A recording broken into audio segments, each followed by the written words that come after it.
I'm sorry, Andrew Weissman, but if I recall correctly, in 2018, you were one of the people who helped write the Mueller report, and you all botched the hell out of that. And never in my wildest dreams would I have thought we would be here. I thought we were better as a country. Oh, yeah. Like all these sites that have been around for creating videos and all that, like text stock videos, they're done. But that's why Canva was one of the first to get into doing AI. What is up, everybody? It's Dr. Vibe here, host and producer of the award-winning Dr. Vibe Show, the home of Epic Conversations, and I'm the host of Epic Conversations, 2020 Best Podcast News Award winner, 2018 Innovation Award winner given out by the Canadian Ethnic Media Association. I also co-host and co-produce the only online show in the world for dads and fathers that's sponsored by Dove Men Plus Care. And during that journey since 2020, we've reached out directly and indirectly to over 400,000 dads, fathers, and male caregivers. So as always, like to say you're blessed, highly favored, a magnet for miracles, and a solution for someone's problem. We're broadcasting live on Saturday, August 17th. The best place to be on a Saturday night is year. Because you know why? Not because of me, because of thee. Because of the Aisha K. Staggers, the Laura LaLa Key, the Aisha needs to take her mic off mute so she can. Hi, Dr. Vibe. Good day, good evening, good everything. What's going on? Oh, it's been a fun week. It really has. You guys are like fiending to hear our girlfriend chat. You need to make sure you follow us because we really have a good time on that. So Aisha's working on the second show, but I'm still laughing. Honestly, I'm still laughing, and I really need that. Sometimes you just need a good girlfriend's chat. Yeah, we were a bit off the hook this week, so names and situations have to be removed. So is there any disclaimers at the beginning of that show? I think we probably should add them. No, I'm to hide the innocent and the guilty. So I'm editing. Oh, that's so funny. I love it. So what's been going on in your ladies' world over the last week? What's been up? Real estate has been really hot for me right now. I just closed one and I just took a new listing. So things are on the move, and we've had some massive changes starting today in real estate with people who are buying homes. And so I'll be putting up some information in my link about that so people can be educated on that. But it's been a good time. Don't let it fool you. Real estate is still moving along, even though it's moving a little slower, but interest rates are actually coming back down. Okay. Nice. Okay. Why are people buying with you now, other than you just being a spectacular agent? Well, because a lot of people are actually really realizing that if they said they were going to buy 5 years ago, they should have bought 5 years ago, because real estate, honestly, does not go back down. So these two people that I am helping to buy now have been a client kind of dragging their feet for 2 and 3 years. And now they're like, we're not waiting anymore. And that's really the smart thing to do. Okay. Well, it's interesting. I guess what we have to say is when the market drops, that's the best time to buy. Well, it's always honestly a good time to buy. I hate to say that because you always can refinance, but when people realize that really doesn't matter over the scheme of time, if you plan on being there for at least 5 to 7 years, it doesn't matter. Okay. Hey, Jen, what is going on? How are things in Cleveland Rocks? Aisha, you're suspiciously quiet. What's going on in that alleged mind of yours? I am just exhausted. It's been one of those weeks where thankfully the news is kind of slow. And I've been kind of taking a step back, and I watch it when I need to. But for the most part, I've been trying to enjoy life, enjoy these last 36 days of my 40s. So Oh yes, the countdown is on. yeah. Yes. Uh, Mhm. some things we were chatting about before we go into the main soup of things. So let's do this first. Catch the girlfriends here. That's all I'm gonna say. Catch them there. That's all I'm gonna say.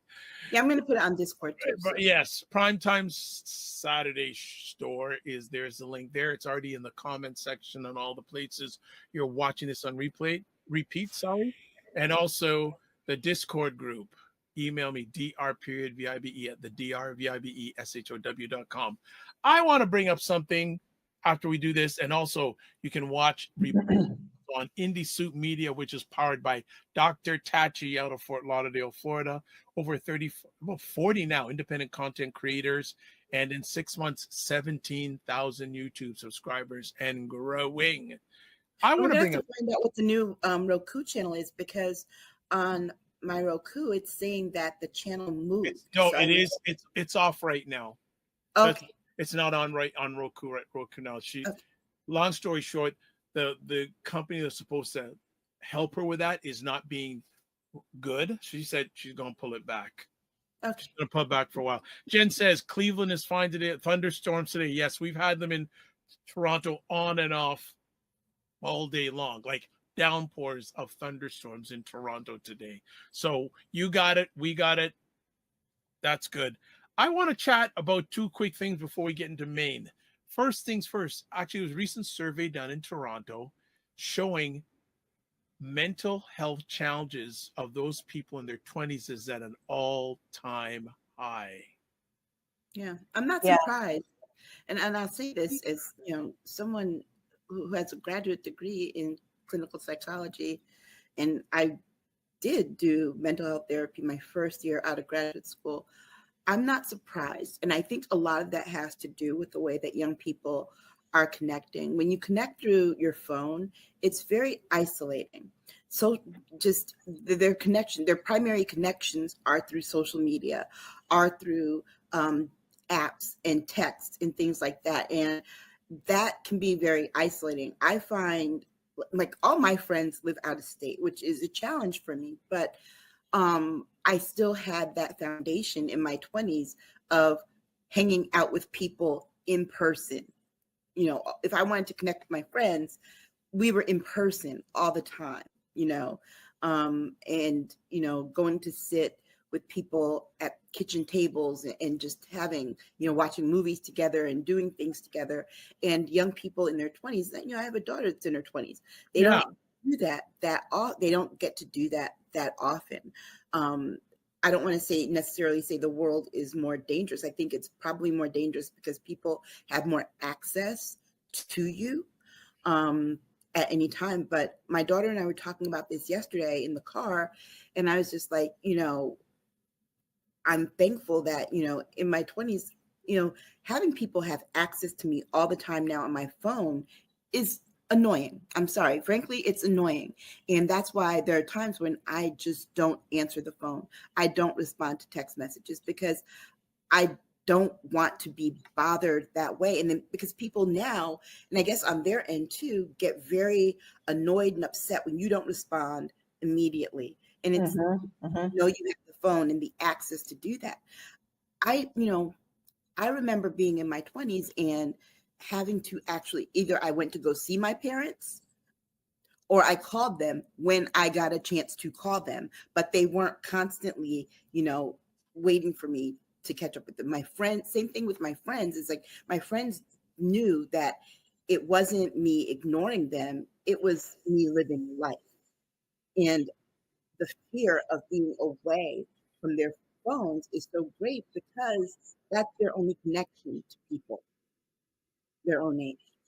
Yeah, even in business, like I have to set that expectation when I have the younger generation of that. Like, I may not be able to always pick up my phone when you need me. I have also a life, but I also have other clients. And if I have to set that expectation with them, or else they expect me to answer immediately. Yeah, and I found that out my last time teaching college was that my students didn't respect the boundaries of either you contact me during office hours or you email me. And if I don't get back to you in time, know that I have other students, one. Two, also two, there's class time. You can ask questions during class. But I think that and perhaps that's also a how they're being raised, because you got to remember a lot of young people in their 20s tend to have older millennials as parents and Generation Jones, which are a little bit older than Gen X parents as parents. And there's that helicopter parenting. Mm-hmm. I think the more situated you are in Gen X, the helicopter parenting kind of goes away because you didn't have that. So you don't know how to do it. You kind of want your kids to survive and learn things on their own. I get frustrated all the time when I realize, like, my daughter, she knows how to do things. I know she knows how to do things because I told her how to do certain things, certain ways, but she acts as if I didn't. And then it's like, it's like, you're in your 20s. Why am I constantly having to follow up and make sure you did things in your life to get your life straight? This is like, in our 20s, we adulted better, I think. And I think that now the 20s are more like an extension of the teen years, and that they're not really adulting till they grow into their 30s. And I think that in our 20s, we had to adult a lot faster. Okay. Yeah, for me, in regards to the phone thing, I make sure that anyone I want to have in my phone, I have their full contact information. So when the people are calling, that will tell me if I want to answer or not. Most people have cell phones. You do have a voicemail plan. You can use it, You don't always have to like answer. You can tell they will call you back. Also, the interesting that the survey said that many of these 20-year-olds wanted to spend more time in the office working than and at home working. That's their only social time. Yeah. And people our age are more like, been there, done that. I kind of need time away from people because I don't feel like peopling. Baby, I get nothing done in the office. Nothing. The older you get to, you realize you're not really a fan of people. People can be horrible. This is true. We've been there, done that. We've done all of our peopling, and so the people that we want to be around, we've carefully. LaLa, why were you laughing like that all of a sudden? Because it's so funny. It's true. I'm done peopling. I need a T-shirt that says "I'm done peopling." Yeah, we've carefully crafted the people that we want to deal with. Granted, I love my friends from Fisk. I do, and I love catching up with them from time to time. I don't feel like I need to do it every day. Yeah. I don't even feel like I need to do it every week. And one of the reasons I don't go on Facebook the way I used to is because guess what? There are only but so many stories I can hear from people I went to high school with, to the point where I really don't care.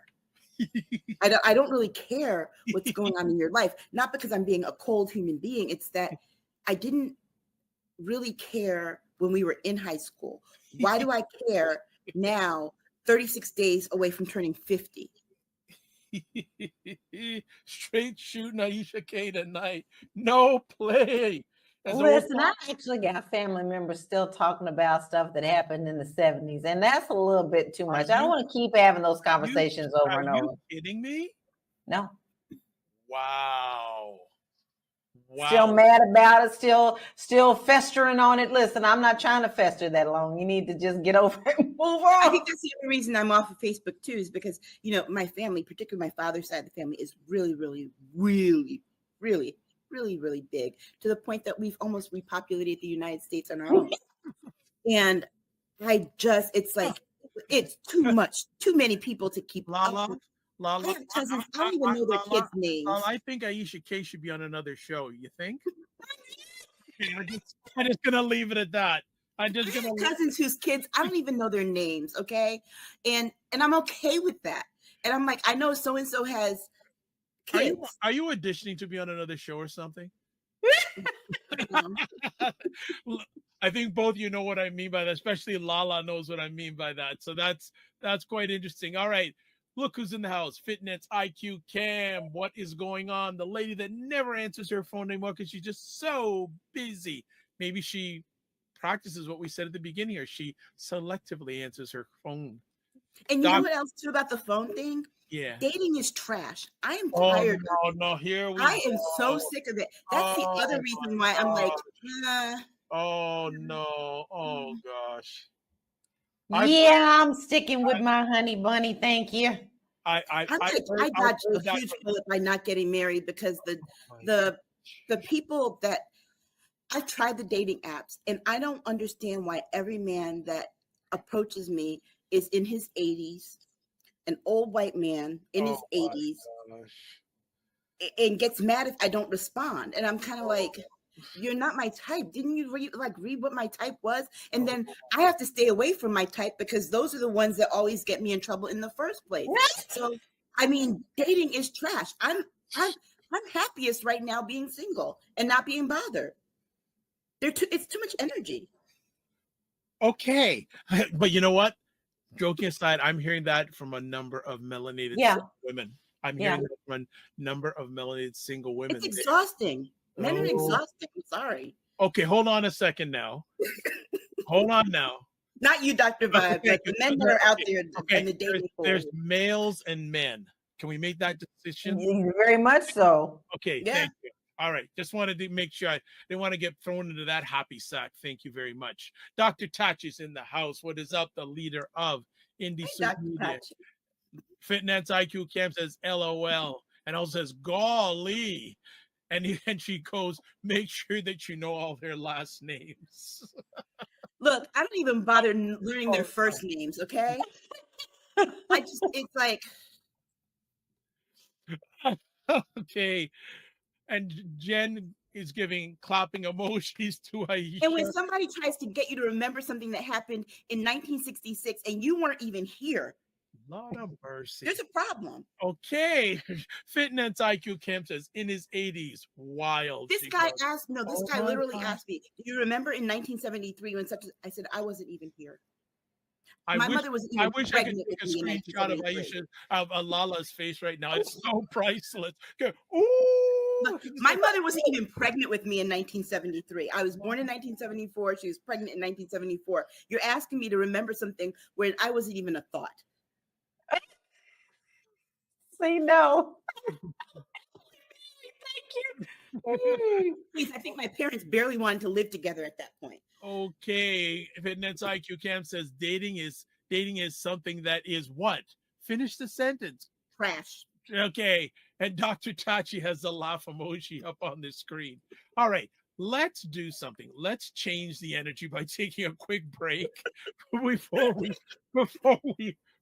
we get into our next we get into the meat of our conversation. So we'll be back in 30 seconds, hopefully with some different energy. Here we go. Primetime Saturday with Aisha LaLa. Join Aisha K. Staggers and Laura LaLa Key as they cut through the chaos and make some sense of the nonsense in American news and politics. That's not a big enough sample to even say that this is representative of anything. Sharp insights, bold opinions, and a touch of humor. It's the show that keeps you informed and entertained. Those polls have you thinking, oh, I don't need to go there. Don't miss Primetime Saturday with Aisha and LaLa. Tune in and stay ahead of the headlines. I noticed something about that promo. What? Someone with their fingers and hands moving all the time. LaLa Key. Ha! Snow's on.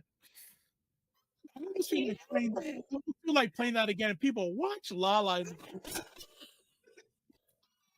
It's just like, OMG. We are on film or not. That's just me. I've said LaLa, don't you do. Do you have any Jamaican in your LaLa? That's how Jamaican. You know what? I probably do. I need to look at that 23andMe again. I never know. Well, I think you're qualified. I'm telling you, you're qualified. All right, before we get to the stories tonight, subscribe to the Dr. Vibe Show on YouTube and hit the notification button. We've passed 1,500 subscribers, on our way to 1,600. Let's make that happen if you're up to it.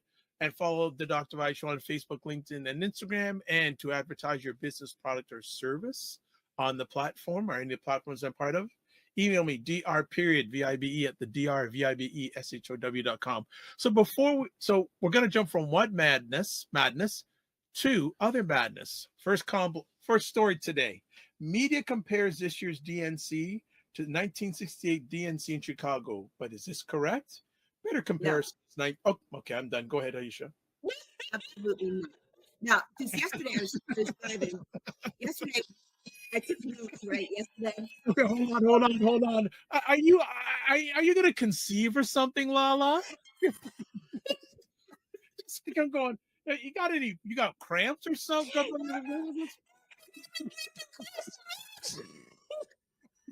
Because I've been waiting on this one. I couldn't tell. I've been thinking about it, Oh boy. 1960. Okay, so the 1968 DNC was in Chicago. And of course, there were riots and whatever. It was also where they attempted to have a brokered convention.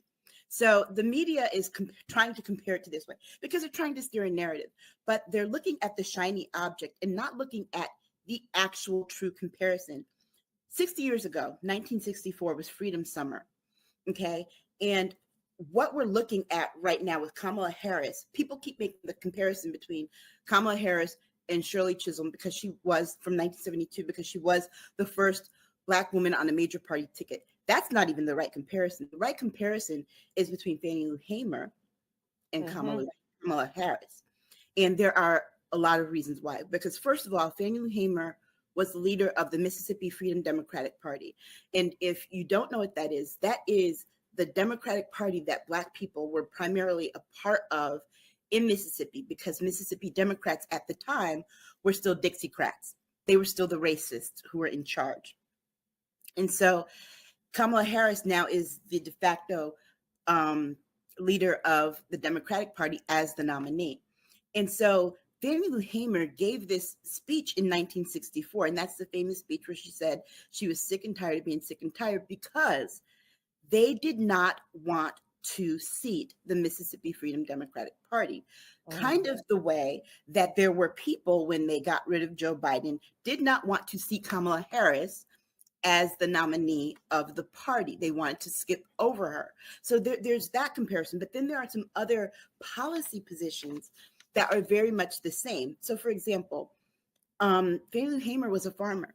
Kamala Harris with Joe Biden, they just got the Black farmers that funding that they had to sue for because the Republicans, they were given the appropriations, the funding, but then Republicans in Congress decided they were going to stand in the way of not having them get the money by saying, oh, it's race-based. No, it wasn't, because you didn't complain about the white farmers getting their funding.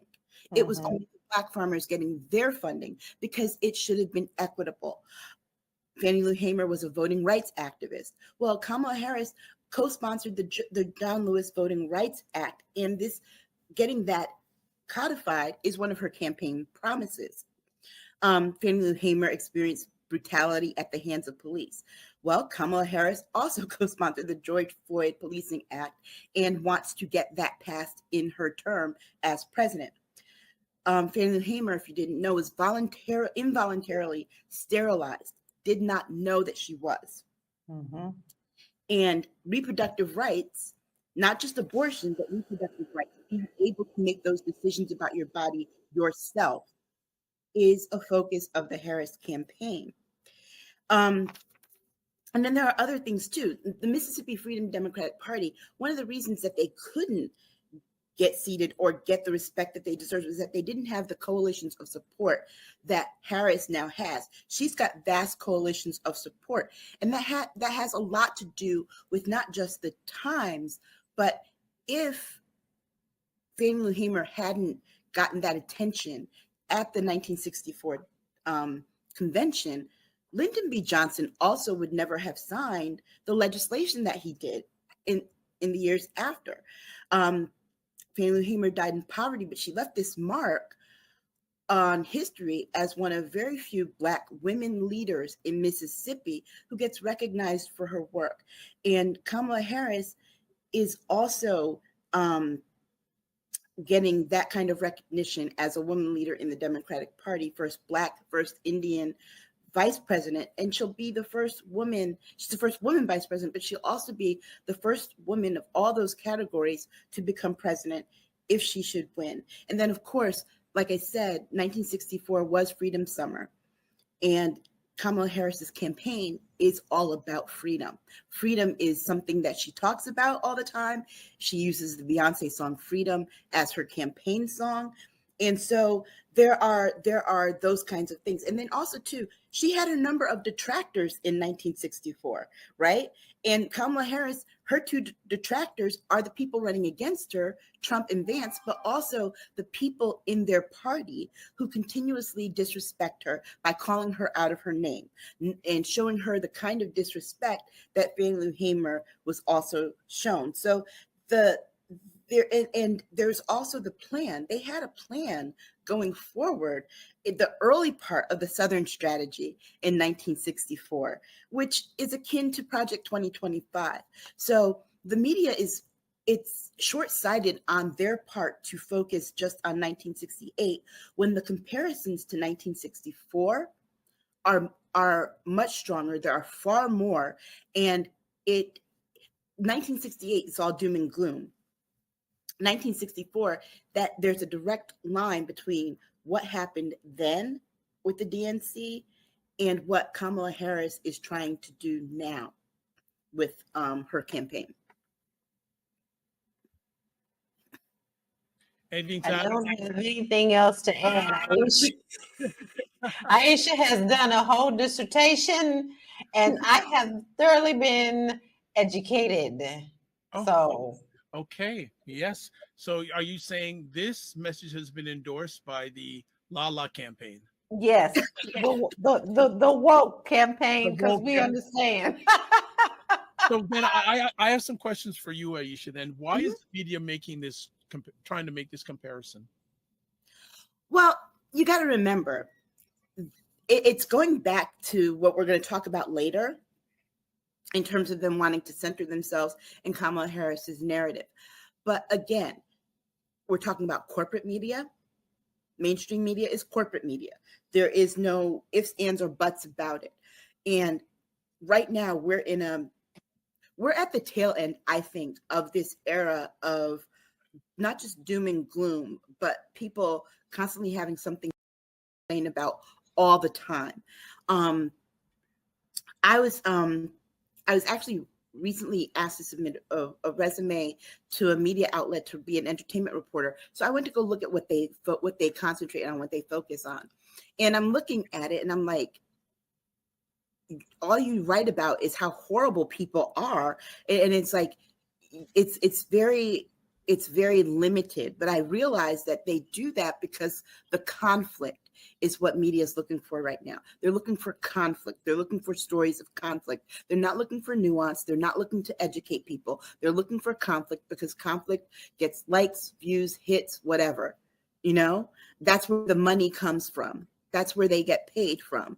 And the more conflict that you can piece out and parse out and point to, the easier it is to get a book deal so you can write about the conflict. Okay. And I think that, what bigger conflict at the DNC than to have this 1968 thing hovering over them in Chicago? Well, Chicago's ready for that. What the only thing that I promise you, it will be a smooth sailing convention inside the room. The media, what they'll focus on are the protesters standing outside. That's what they're going to focus on. Now, mind you, during the RNC, there were tons of protesters outside, but they didn't focus on that. Instead, they focused on this man with a Tampax on his ear. It's like, it's one of those things where screen capture. Come on. I can't argue with that. Screen capture. And it's one of those things where it's like not one person in the media even said how bizarre it is that you have a whole bunch of people with maxi pads on their ears like a cult. Yeah, I don't get it. Not one person. But instead, like that article that we saw in our private Discord channel, that instead they're talking about how Joe Biden's going to start clapping back on all the Democrats. No, he's not. What in this man's history, in the last 262 years that he's been in government, has you ever gotten the idea that that is the kind of person that he is? He is not. Because guess what? If he was going to do it, he would have done it the day that he stepped down, would have said, F you, F you, F you, Nancy Pelosi, F you, George Clooney, F you. He would have done it then. He's not going to do it. And then, like what, day after the person writes that story, what does he do? He shows up at a campaign event with Kamala Harris. And it was all love, and they just couldn't say how much they adored each other. So Fitness IQ loved your regarding the ear. I'll just leave it at that. So did Dr. Tachi of your comments about 45's ear protection. So it's nonsense to me that they're making these comparisons. The comparison, it's not about educating people, because I'm surprised, as of yet, I have not seen footage on mainstream media of Fannie Lou Hamer's speech at the 1964 convention. You're not going to see that. Right. But at that time, all the media covered it at that time because she went in. And not only that, the other comparison I forgot to make was that line that she said about being sick and tired of being sick and tired. Guess what? That's what the Harris campaign is responding to. That's what this joy is about. The joy is about people being sick and tired of being sick and tired of the misery, the doom, and the gloom. And people just, it's like, Joy Reid did a perfect intro into talking about the joy that the Harris campaign is exposing by showing the scene from The Wiz, the film The Wiz, when the Winkies, the light comes out and they're singing Brand New Day. That's what the Harris campaign feels like. And I'm still mad at Barack Obama for not using that song as his campaign song, as I suggested in 2008 to the campaign, but nobody listened to me. Hopefully we will get that here. But that is what it is that people are coming up out the shadows. We're pretty much behind the tragedy and the stress of COVID. We know how to manage it better now. Right. People are coming out of their basements. They're coming out of their houses. They want to enjoy life now. And you have a political party that really does not want people to enjoy life. Why? Because the person at the head of that party is not enjoying life. I have yet to see that man ever smile, ever crack a smile, ever laugh. Instead, he's standing in front of his miserable. His country club, instead of standing in front of his country club with boxes of Cheerios, talking about he's going to do some unspeakable things to the Cheerios when he gets back in his room, has bacon and all this stuff sitting out, talking about the cost of food. Dude, I'm sorry. I would, if I was paying $10 a bowl of cereal at your country club when it's on sale at $3. It's like, this man has no comprehension of what groceries cost. Groceries are actually on sale right now. You know why? Because kids are going back to school and they know parents are going to start buying in bulk. So they lower the prices. It's not Kamala Harris's fault that General Mills has raised the prices. It's corporate greed. It's because there are few companies that have monopolies, big monopolies on products and services that people use every day. That's what it is. And not only to mention that, did you hear what Kamala is proposing about housing? They're really going to be trying to push for every first-time homeowner, first-time home buyer, to get $25,000 to go toward their purchase of their home. The way things are going now, with the way things were set in the motion, there's nothing but massive people and corporations buying these homes, and not only buying, creating and building new subdivisions. They're not for sale, love, they're for rent. You get everything but the equity. Right. And that's the other thing she talked about too, is breaking up these corporate monopolies that are buying up housing and then jacking up the prices. And she's also talking about a $10,000 tax credit for first-time home buyers too, and then raising the child tax credit from the $2,500 it was to $6,000 in the first year of life. And so there's that. And then also too, when I mentioned family humor, she also died sick at the one hospital that they had for Black people in Mississippi, which was located in Mound Bayou. And what did the Biden-Harris administration do this week? They got significant reductions in the cost of drugs that most seniors get, but it's not just affecting seniors. People who get Medicare, and it's not just seniors who get Medicare, because you have some people who have serious disabilities and illnesses that are required to pay into Medicare. Like, for example, if you are on dialysis, for example, you can't just rely on your private insurance. You also have to buy into Medicare as well, because it's a life-saving measure. So if you lose your private insurance through your job, you still have that backup. And I know this because I've had two siblings that were on dialysis and that had that. So there is so much hope that she's offering people. And this focus on the doom and gloom of the 68 DNC and, oh, this is possibly going to happen. This is going to be, no, it's not. The media is being wholly irresponsible in terms of how they're promoting this. But then what did they do during the RNC? Oh, this is going to be a chance for unity. Donald Trump's going to unify America after the assassination attempt. And then what did he do? He doubled down on being a miserable. And so much so that his parties are like, y'all, we got to reel him in, because they don't know what to do. They thought, and they all have the same excuse. Well, that's not what he signed up for. He signed up for Biden. Well, guess what? There's no set rule for that. We hadn't already chosen Biden. We hadn't chosen that. That's not how it works. That's not how any of this works. And guess what? You're acting like things in life don't change. Things in life change all the time. And what do you have to do? You have to go with the flow. You have to pivot. You have to change your plan. The bottom line is this man he's old. And like most old people, he's stuck in his ways, and he doesn't want to have to change course. Because guess what? Changing course. He doesn't know how, Aisha. He doesn't know how. But guess what? Changing course would also mean that he could have a shot at winning. And personally, I don't think he wants to win. All right. I think he wants to be miserable so he can complain. He's already talking about the second big lie. Well, Dr. Tachi says the other side is so rooted in hate that they can't stand to see joy and supportive behavior. And that's weird. And that is weird. That's the weirdness that the Democrats are talking about.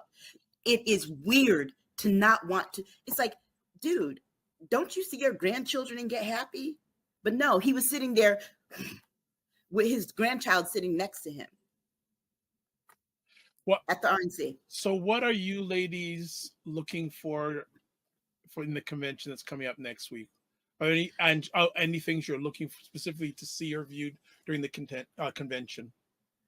I'm looking for, there's going to be a lot of unity. You're going to see the different coalitions. What I'm looking for mostly is, I'm not expecting the media to do their job, because they've been asleep at the wheel. They've been asleep at the wheel for the last 12 years. Because remember, let's keep this in mind. Donald Trump has been the nominee for Republicans in the last three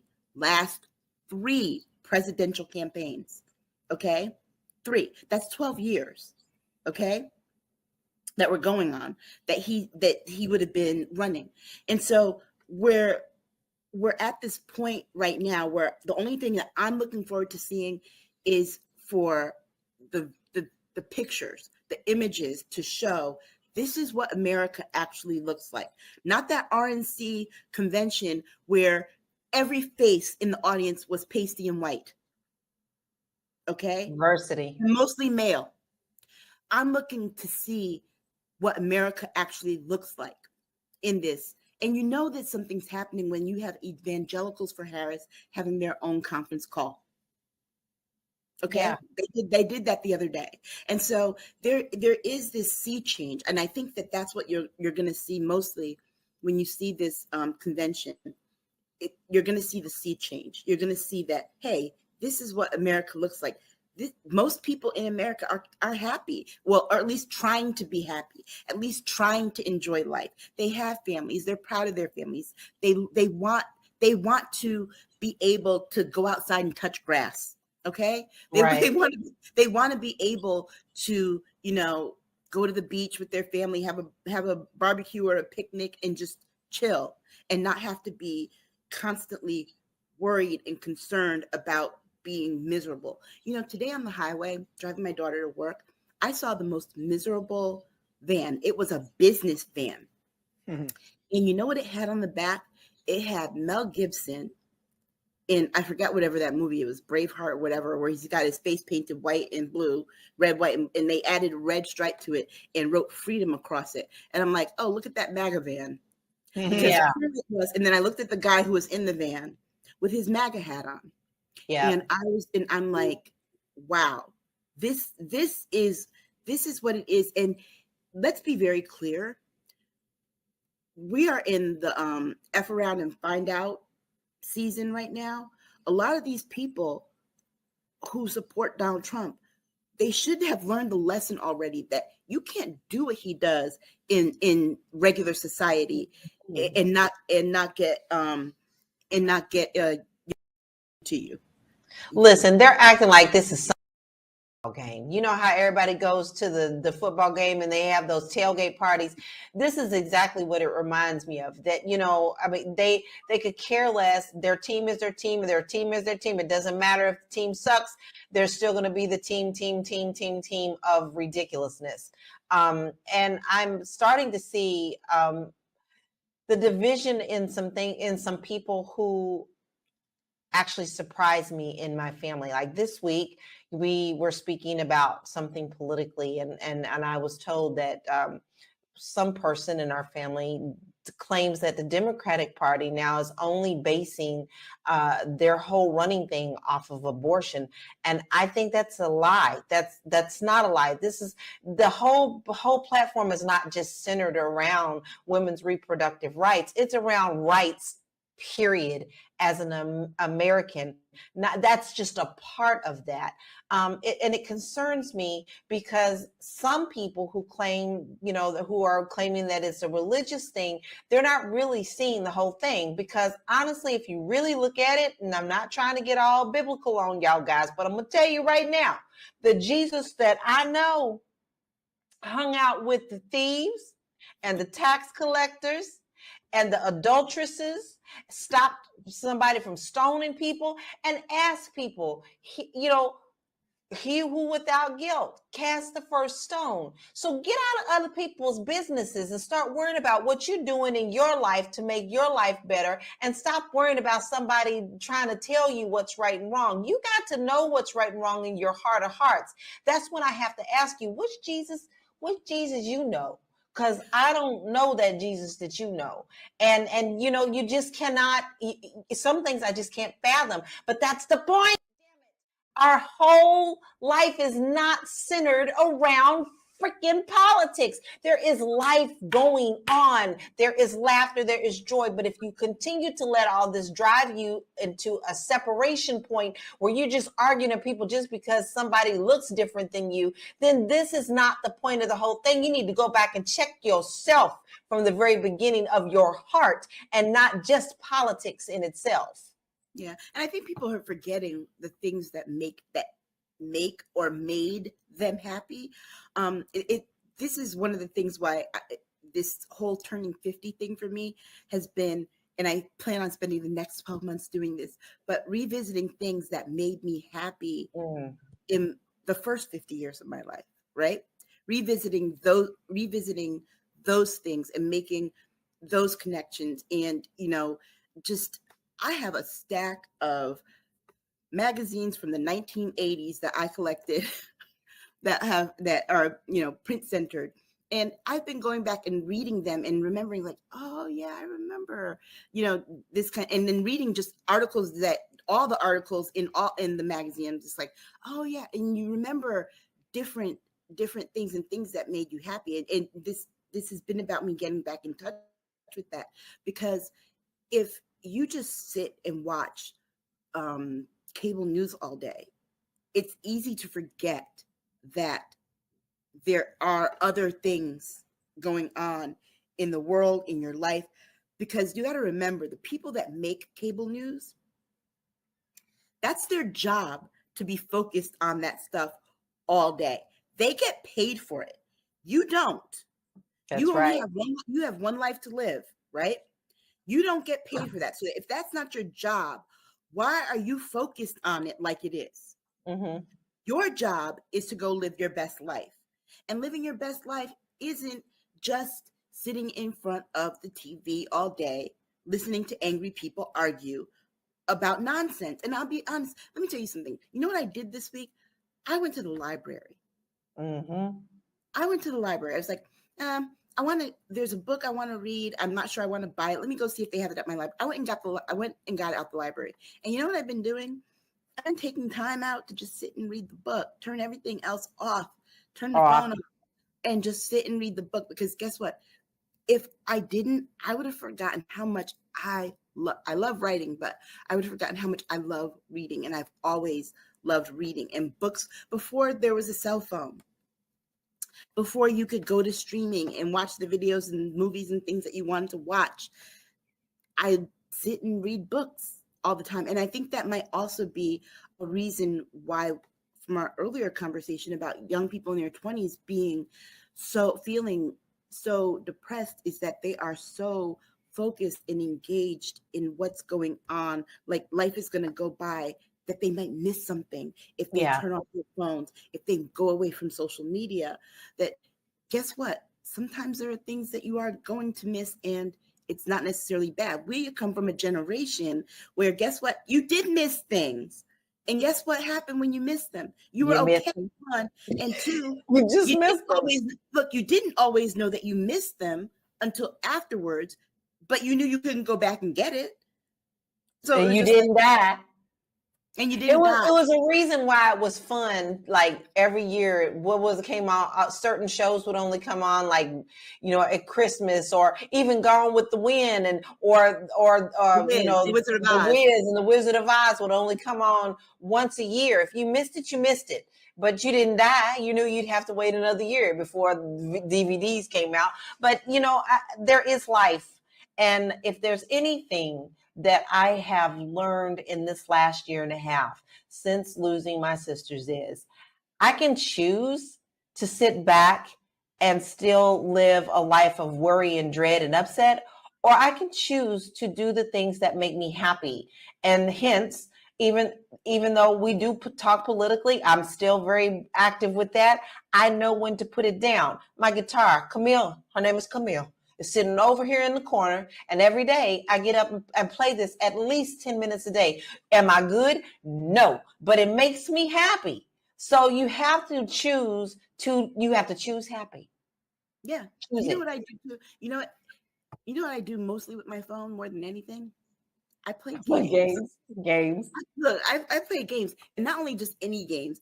I sit and I play this number game where you have to match numbers to make different pairs, to make different additives, to get rid of the blocks. And I will sit there and play that because it keeps my brain active. One. Yes. Two, it's a way to pass the time. But also, two, I used to love playing games when I was younger. And so there are things, and it's a game I can play by myself because, back in the day, I used to play games with my sisters, right? And we used to play all the time. Me and my sister, actually, one of my sisters, I was at her house yesterday, and we were talking about the games and things that we used to play when we were little, right? When we were kids, and things that we would do. And we're like, what sort of games? Okay, so we used to like watching Little House on the Prairie reruns. So we would go outside and reenact scenes from Little House on the Prairie. Mm-hmm. And I told my sister yesterday, because there are three of us. So my youngest sister is always the youngest one. My daughter and I would, my middle sister and I would always argue about who was going to be Laura. I didn't want to be Mary. She said, well, you had to be the Mary because you were the oldest. I said, yeah. And then she went blind. I said, you realize the fact that you kept making me do that when I had to wear glasses when I was 8 years old is the reason why I stopped wearing my glasses when I was 8. I love it. To this day. And like, like you always call me the older sister bully. No, you bullied me. And so it was that kind of thing. But guess We what? had imaginations. We would be outside, we do that. We would and then we talked about riding bikes with our friends, just riding bikes through the neighborhood with all the kids in the neighborhood, and just, you know, walking several blocks to the store to go get candy and stuff like that, and then walking back and just exploring the neighborhood, climbing trees, and, you know, we were talking about those kinds of things. And I forgot how much I loved doing those things when I was younger, because I'd come inside to watch TV every now and then, but for the most part during the or if it was raining. Right. For the most part, during the summertime, we were outside. And then there are other things too. Like you were talking, LaLa, about the TV shows that you know, if you missed it, you missed it. They came on once a year. But also too, we watched TV as a family. Every Thursday night, we watched the Cosby Show as a family. When Michael Jackson would premiere a new video and it would be hyped for however long, we watched that as a family. Kids don't do that nowadays because they can see what they want to see on their phones or on their computers. And, you know, kids have TVs in their rooms, or, you know, everybody is so disconnected. So that also adds to the loneliness factor, because the loneliness factor isn't just coming in their 20s. It's starting when they're young, when they get that first phone. Yes. And so that is part of the misery that we see, not just with younger people, but we're seeing it in our politics. And remember, a lot of these politicians, they're busy doing it for the gram. They're busy doing it for Twitter. They're busy saying what they want to say and being blasphemous and out of pocket so that people will like watch the viral videos. And it's like, wow, really? Do you do anything but be a hateful, spiteful person? I mean, you go to a county fair and you're miserable. Yeah. They have politics at the county fair. How can that make you miserable? Yeah. It's too much.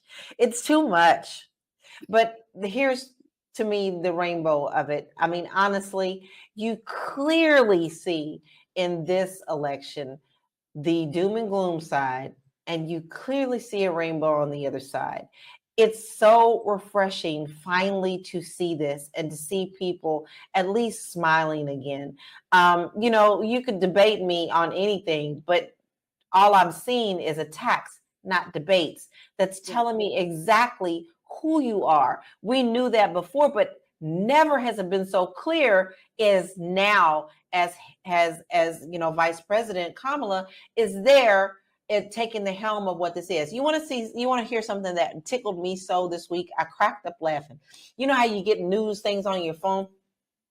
And I got one that said, finally, dissension in the Harris Waltz campaign. And I was like, oh, what garbage is this? And I opened it up and it was actually hilarious.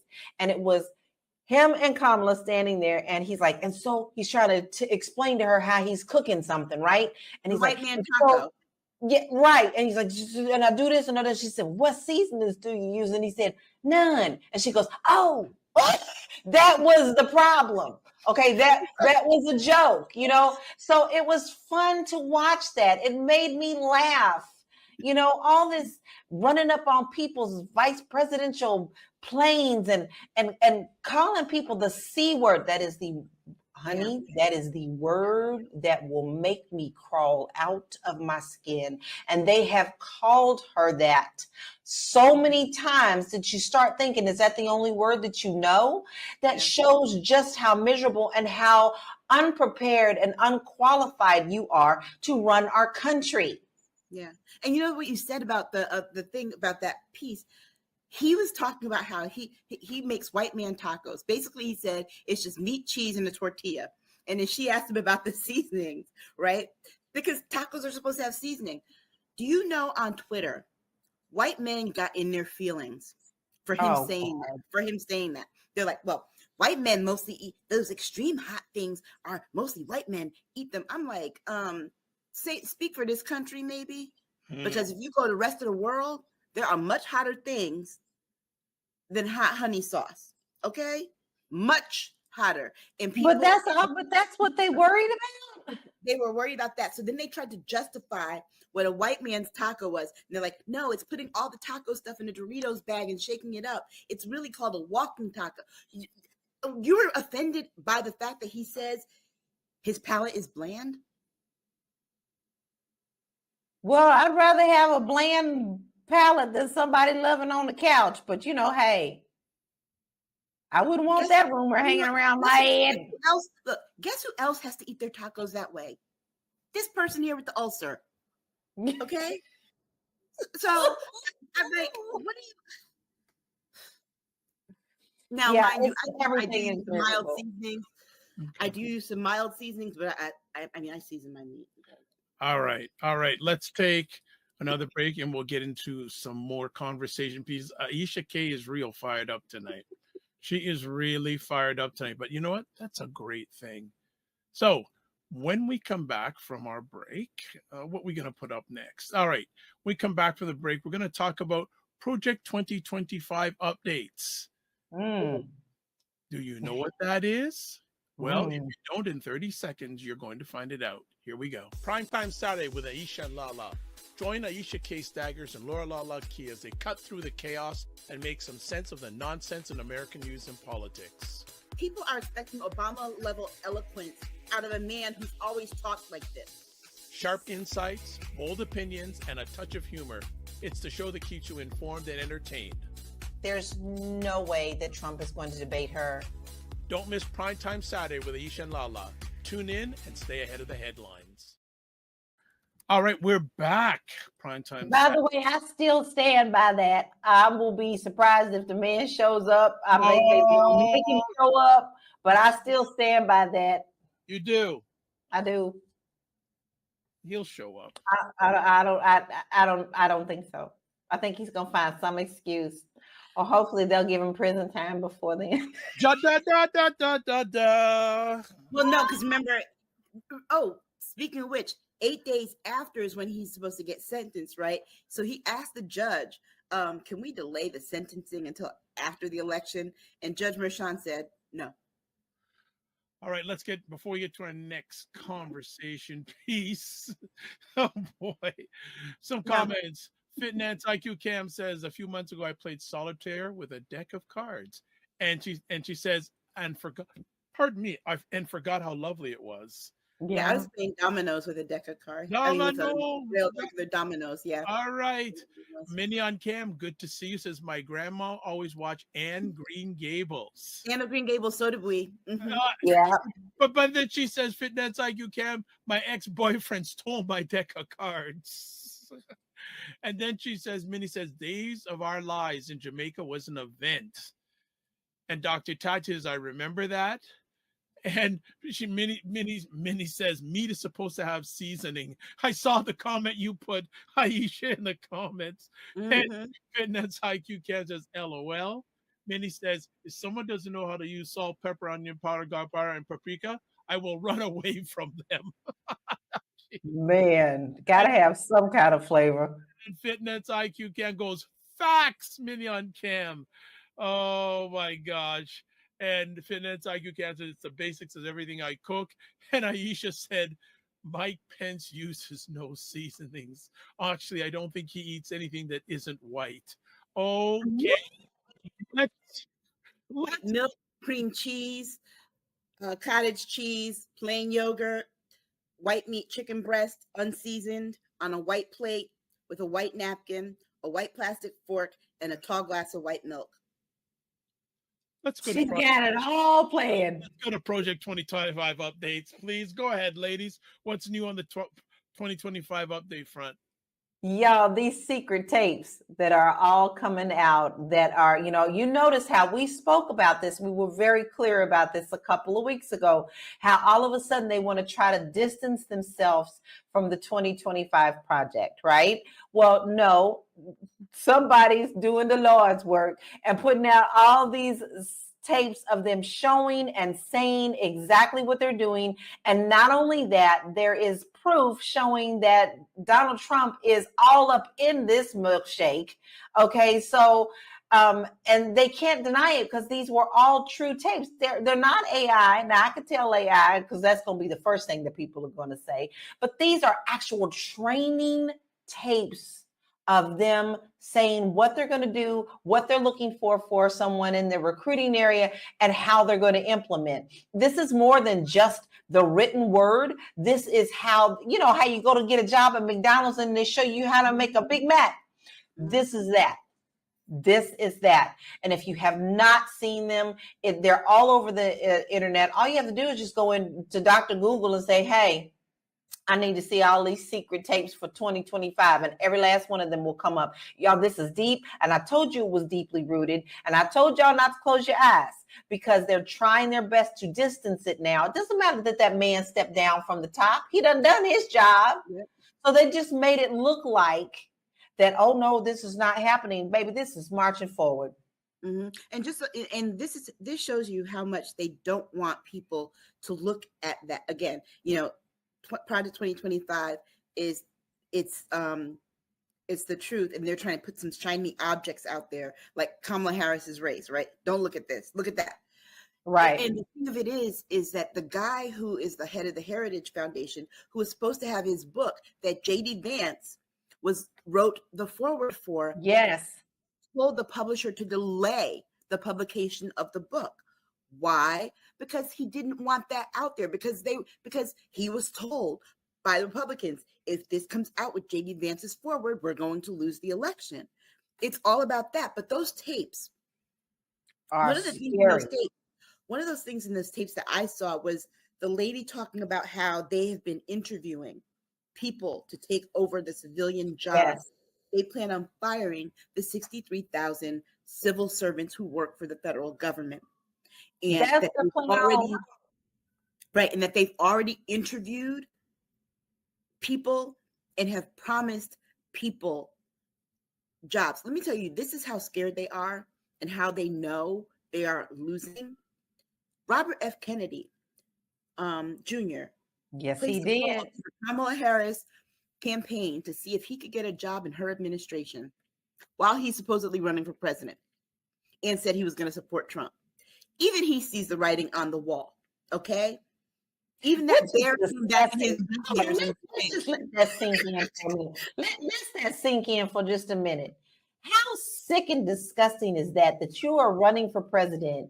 You're still going to support Trump, but you're going to go to the other camp and ask for a job. That is twisted in its own right. This man is sick. His own family is not even endorsing him. Yeah. So the bear came back in his nightmares and said, just so you know, this is what's happening. And so it's something that we can't keep ringing the alarm on loud enough. Is this, they not only have a plan, because the plan, put it this way, Donald Trump's Agenda 47 are the outcomes. Project 2025 is how they go about getting those outcomes. And it's not about what they're going to do when that's right. When he wins. It's about what they're doing already, what they've been doing all this time. They have made promises to people about jobs. Okay. They've interviewed people. They've made promises. The application for these people, you can actually go and find the application online. They were asked about their political views. Yes, they were. And if they support Donald Trump, but not only that, but if they support specific policies, things that are in Project 2025. So again, we will keep ringing the bell on this one, but don't close your eyes on this. This is alive and well. This is a monster with 70,000 heads. Yes, and make no mistake, Project 2025 is going to become Project 2029. Exactly. They're going to keep moving it forward until they get the right people in place. Yeah. If they lose, it will become Project 2029. And the thing that you need to be more afraid of, they're not going to run Trump again. They're definitely not going to run J.D. Vance, the gift that keeps on giving again. No. Instead, they'll find somebody like Nikki Haley, who is okay with being a shill just because she wants to be the face of the party. to So peddle this. bad. My God, she wants it so bad. She will sell her soul. She's already sold it. She has no soul. She's Mm. been sold that. She sold that to become governor. She has no soul. So you take a soulless person like that, and they will just, she's an empty vessel, and she will allow them to pour Project 2025 into her campaign. The difference between her and Trump is that rather than denying it like Trump is doing, and it's blatantly obvious, Nikki Haley has enough political savvy, because she's been a politician for more than 20 years, to say, oh, no, this is what we're trying to do, and make it Right. sound sane. Okay. Right. Donald Trump isn't a good messenger for it because he's insane. She knows how to pretend to be sane. And so you've got to be very careful. Oh, this is not going away. No, Doesn't but- matter if they win or not. It's not going away. And the closer we get to this becoming a majority minority country, the more forceful they're going to be about it. But I don't see it as talked about as much as it was even a few weeks ago. That was the plan. That's the plan. Well, that's why they've been pulling back on it. They've even removed sections from the online Mhm. You're kidding. the web. Yes, no, they've removed some sections from the website online Why isn't media talking about that? because it doesn't like I said before, it doesn't get the hits and the views and all that stuff.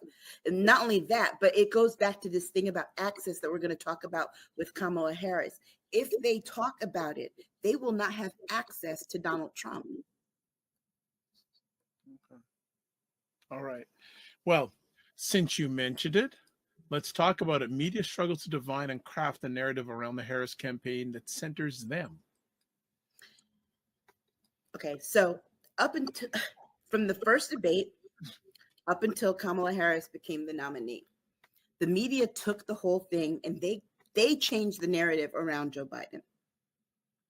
They were the ones that created all of the stories around Joe Biden. Yeah. They shaped the campaign. Kamala Harris learned from that, and she's not letting them define her campaign. And what are they doing as a result of her not centering them and letting them define the campaign? They're like, oh, well, she hasn't talked to the press. She's not talking. Guess what? Because Kamala Harris saying, guess what? I don't need you all to interpret this for me. I'm just going to go straight to the people and talk to the people myself. And Right. that is what's making them mad. Donald Trump, on the other hand, keeps inviting them in. He keeps having these I want to call them, they're press rallies.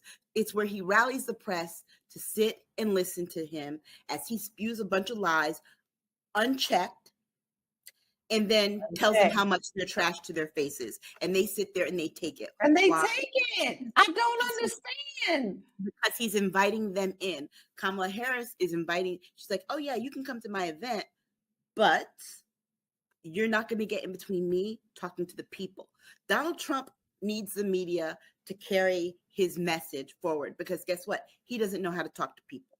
All he knows how to do is complain about, oh, they're doing this to me. Oh, poor me. Whoa, whoa, whoa is me. But Kamala Harris is like, you know what? People are concerned. They don't want to hear the media tell them what I'm going to do. They want to hear me tell them what I'm going to do. Yeah. So instead, I'm going to go, she's been in North Carolina 12 times. She's going to the people to talk to the people. And the media doesn't like this. The other thing too is, why on earth would she sit there and have a press conference with the media when all they're going to do is pepper her questions about responding to stuff that Trump said, not policy stuff? Right. But everybody want to ask what her policies are. Well, the she media hasn't told is us not addressing. hasn't told us what the policies are. Now she's told us what the policies are. The problem is you're mad because she won't answer your questions about Donald Trump said this and this, and she's not clapping back at him. What she's saying is, I'm not even paying attention to him. I'm paying attention to what the people want. And she knows she got work to do. Right. And because they don't like that, they're spinning stories. So they're spinning the story about, oh, Joe Biden's going to go off on Kamala Harris in his DNC speech. Where'd you get that from? They got it from a report. Look, they got it from a report from someone else who got it from another report. And guess what the report was? An opinion piece. That's not news reporting. And not only that, but I read that article and it was peppered with opinion and adjectives and different words. That's not reporting. It sounds very angry. It sounds like they want a scoop. They want a scoop so bad. They want to be able to, oh. But here's the thing. Why would she trust any of you after what you did to her current boss? Why? Why would she allow you to do that to her? I wouldn't. She saw what you did to him. Why would she allow you to do that? Period. And not only that, but I got to say this. Kamala Harris isn't Karine Jean-Pierre. Karine Jean-Pierre, I guess she does the Lord's work because she had a lot more patience than I would have. But here's the thing. They're not going to be able to do that with Kamala Harris. Mm-mm. Just like when they tried to say, well, Trump said this with this, what do you have to say? And she said, I'm not paying attention to him. And they're like, but he said, and she said, I said, I'm not paying attention to him. But now she's going to be the angry Black woman who's not really Black. And you know what? But here's the thing. I think she's fine with that. Because you know what? I think she's fine with that. You know why? Because her anger is righteous anger. She's angry at the fact that the media keeps giving this man passes. Yeah. You know what? I wouldn't talk to the media either if I were her. Because I would say this. You know what? Until you start asking that man about these accusations with the Jeffrey Epstein stuff and I would like to know. And ask him real questions. And until you start asking him real questions about Project 2025, until you start asking him why he brought Corey Lewandowski back into his camp to help run his campaign when he's already liable for sexual assault himself. And then this man has a credible accusation of sexual assault against him. Until you start asking him those questions, don't talk to me. Don't ask me a thing. I agree. And so the media has been really, really sloppy. Yeah. Really sloppy. Completely biased. All platforms. I'm not happy with any of them. No, and at this point, I think we need to go to a point where the only credible media sources are going to be nonprofit media. And I've been actually looking into doing that because nonprofit media, they're accountable to something. When money is not a part of it, then people can start telling the stories. As long as people are running to get the money, the corporate dollars, as long as they're running to get the advertising dollars, the memberships, even people who do independent media who are trying to get the memberships, the paid things, like you see these crazy people who have all their YouTube channels and this stuff. Yep. As long as that's happening, there's not going to be any honesty or truth in reporting. It's all going to be spin. I agree. Because that's all we're seeing. So if Kamala doesn't appease the media, do the media going to just twist and turn her more? Of course they are, because that's what's going to get their ratings up. They're going to. But here's the dilemma that they have.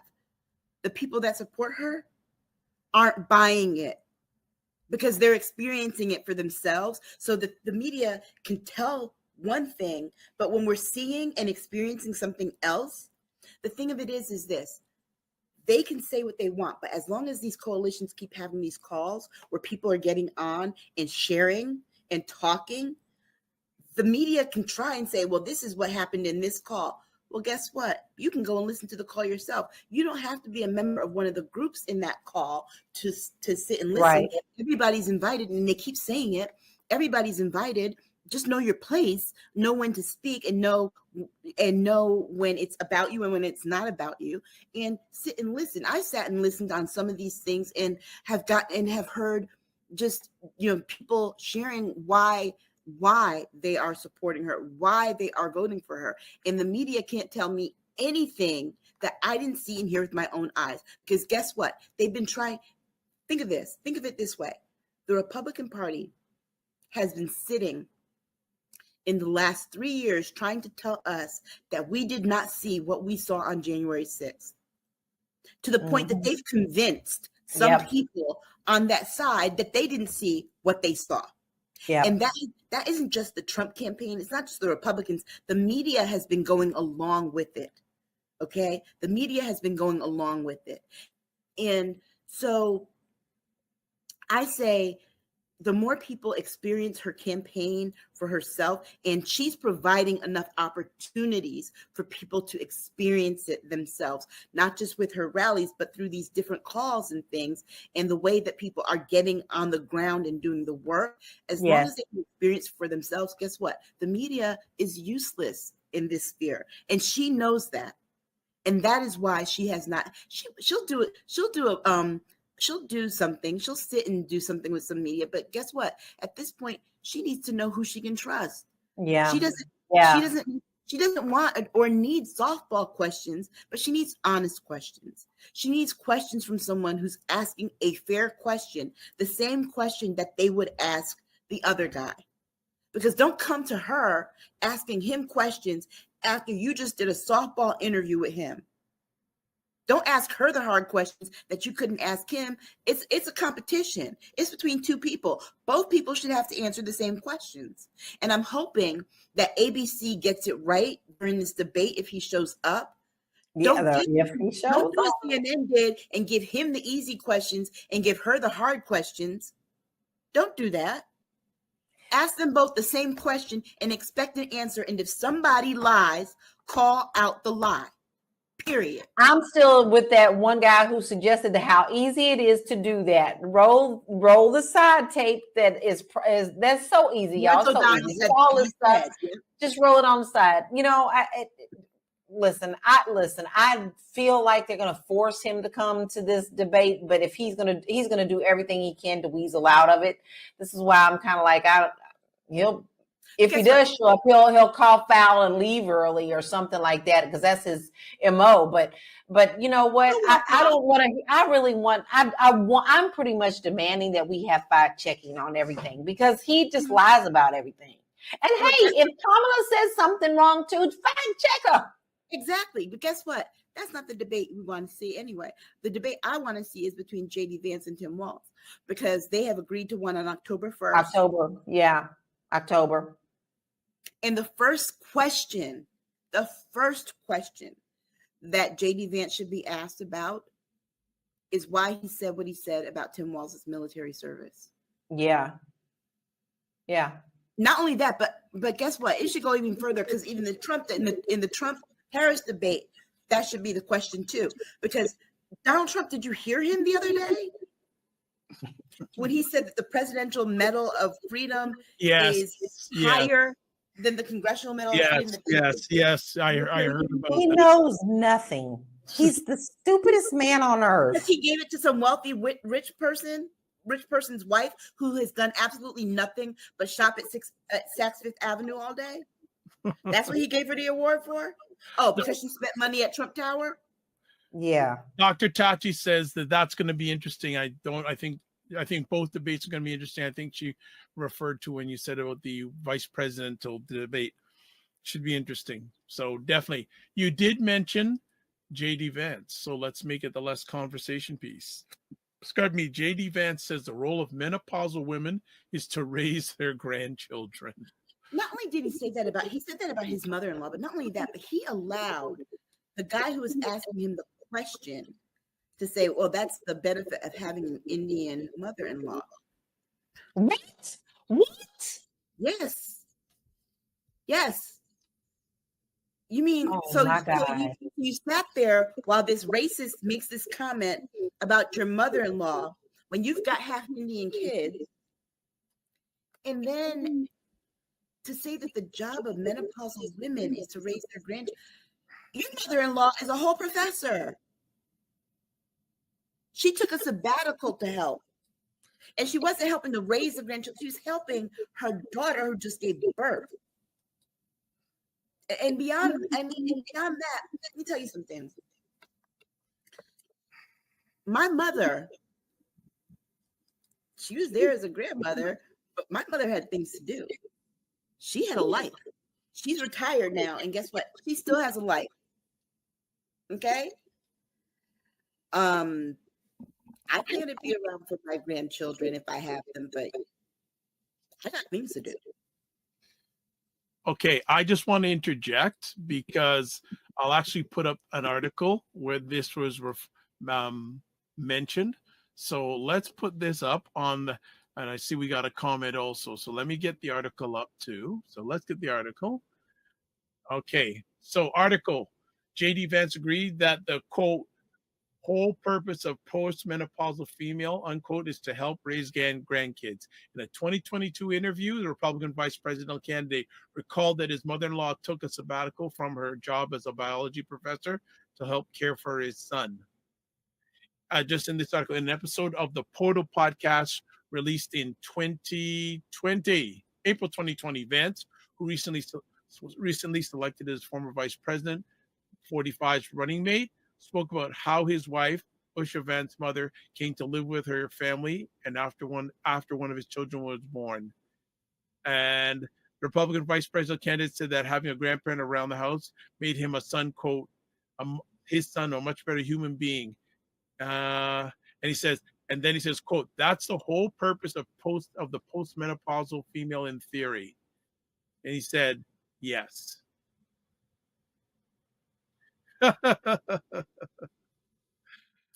Notice that he said his first son. What wasn't, they've got 3 kids. What wasn't she around for? Child 2 and 3. Enough said. Wow.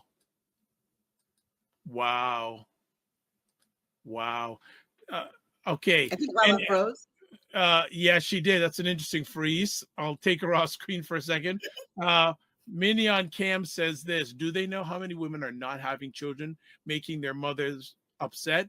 There is now a child-free conference every year. Jen Myers. Because guess what? Not everyone wants to have children. Let's be honest. It's not for everybody. And guess what? That is okay. Jen Myers says, not everybody can and not everybody wants to. Jen Myers says Vance just can't keep his foot out of his mouth.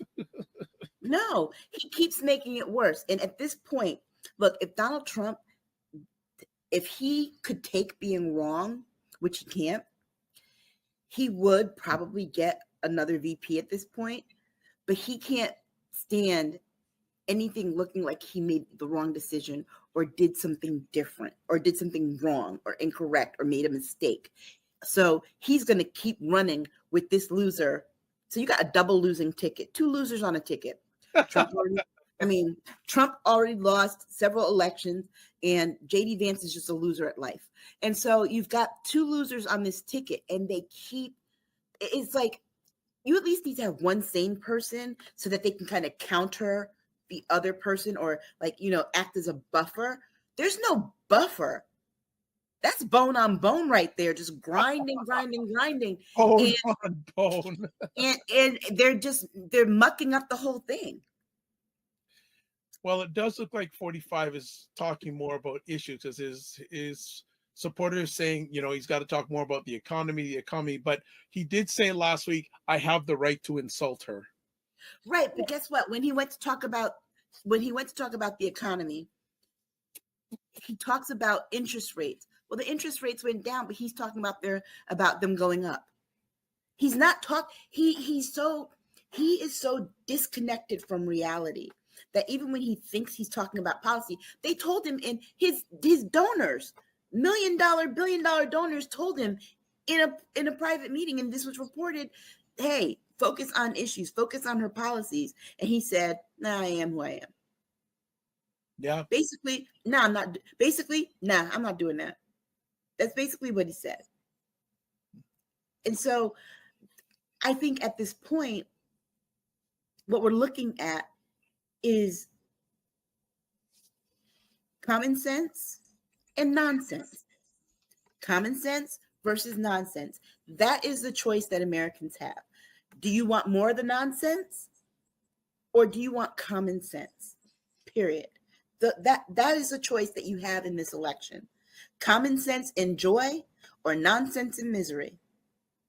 And I'm sorry, I no longer have patience for nonsense. My patience level for anything having to do with regular people is pretty much done, shot. I have no patience. So I really don't have any patience for their craziness. Lala is back. Lala, you want to add anything before we call it a conversation? Well, actually, I just want people to remember that, listen, this cannot rule your whole world. Yes, this is very important, but you do need to take a step back and take a deep breath, because regardless of what's going to happen, you still are going to have to live your life. And you can conduct your life accordingly. You can choose to be happy, or you can choose to live in misery. And that has been my theme for a very long time. But for some reason this week, that stands out more than ever. I had a really good conversation with several girlfriends, and not just Aisha and Jill. And I laughed this week. And I can't tell you how long it's been since I just laughed. I mean, belly laughed until my stomach hurt. I'm still giggling over our girlfriends' chat. And those are the things that you need to cherish in your life. Yes, we do put up a good fight, but just remember that you don't need to be on the battlefield 24/7. You can control your emotions and control what happiness you allow into your life, and choose happy from the very beginning.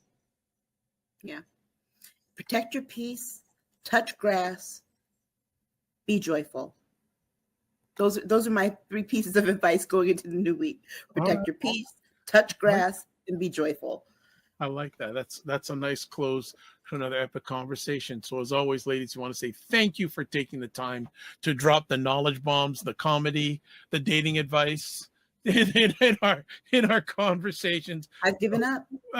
Jesus. I'm keeping my husband. Yeah. Look, you know what? My only regret going into 50 is that I didn't get married younger. But then I look at who I would have married the 5 times that I was engaged, and yeah, I'm good. Okay. I dodged a whole lot of bullets. All right. Dr. Tachi says, great show. Of course. Thank you very much, Dr. Tachi. As always, want to say thanks to the ladies. And as always, we want them to give out their contact information because they are so popular. Or as someone else say, probably the populares. Someone I watch, populares, who has their own dictionary. Lala, where people get a hold of you? Well, I made it really easy. You can find all of my social media platforms, some free resources, and some fun stuff at this site, bit.ly/Laura Key Info. Aisha K. Those are the places that you can reach me. However, like you said, I'm touching grass and spending my free time in joy and peace. So if I'm on there, I'm on there. If I'm not, I'm not. I like that. Touching grass. Well done. Well said. All right, everybody. Here's all the places you can get a hold of me. Website, the drvibeshow.com. YouTube, Facebook, and LinkedIn, The Dr. Vibe Show, and then the Dr. Vibe Show website, the drvibeshow.com. So before we call it an epic conversation, just want to repeat again these important things. Primetime Saturday at Patreon, otherwise known as Girlfriends Chat. There's the link, and it's also in your comment section on most of the platforms you're watching this. There is this Primetime Saturday show. I'm waiting to see what they come up with. New merchandise. I know there's stuff being brewed up. And then join the Primetime Saturday Discord group. It is getting hot lately. It's only going to get hotter as November gets closer. dr.vibe at the drvibeshow.com. Email me for that. Subscribe also to the Dr. Vibe Show on YouTube and hit the notification button if you haven't done it. Follow me on Facebook, LinkedIn, and Instagram, and spread the word. This is an epic conversation, family. More people need to know about it and hear about it. And then to advertise your business, product, or service, please email me, dr.vibe at the drvibeshow.com. And you can watch replays. I think I already said that. So that's a done deal. Be the light and touch grass. I like that. Next, maybe not going forward, we'll see it under the little title underneath the names. You know, we've got Lala doing Be the Light, And Aisha going touching grass. If she says that on some of her friends sarcastically say, "Oh, you gotta arrest her. She's touching grass." I can see them coming after her about that. All right. Jen Myers says, "Love the show." Thank you, Jen Myers. Love that. All right. As always, we end off with this. Live your life as a dream. If you can dream it, you can make it. Sometimes you have to get small to get stronger. Block assumptions.